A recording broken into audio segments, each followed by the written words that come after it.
दिल्ली में लेके मकनिया हो पियरा खैर खनिया। दिल्ली में लेके मकनिया हो पियरा खैर खनिया। नैहर में रहती त माई से कहती, नैहर में रहती त माई से कहती। ससुरे में सासू डैनिया हो पियरा खैर खनिया।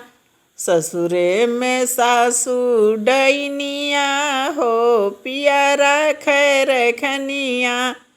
दिल्ली में लेके मकनिया हो पियरा खैर खनिया। दिल्ली में लेके मकनिया हो पियरा खैर खनिया।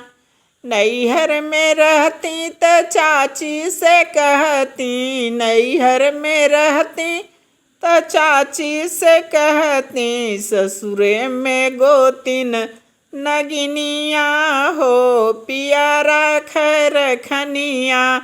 ससुरे में गोतिन नगिनिया हो पियरा खैर खनिया।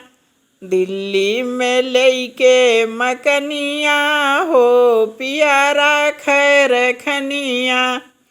नैहर में रहती त दीदी से कहती, नैहर में रहती त भाभी से कहती। ससुरे में ननदी खनगिनिया हो पियरा खलस रखनिया।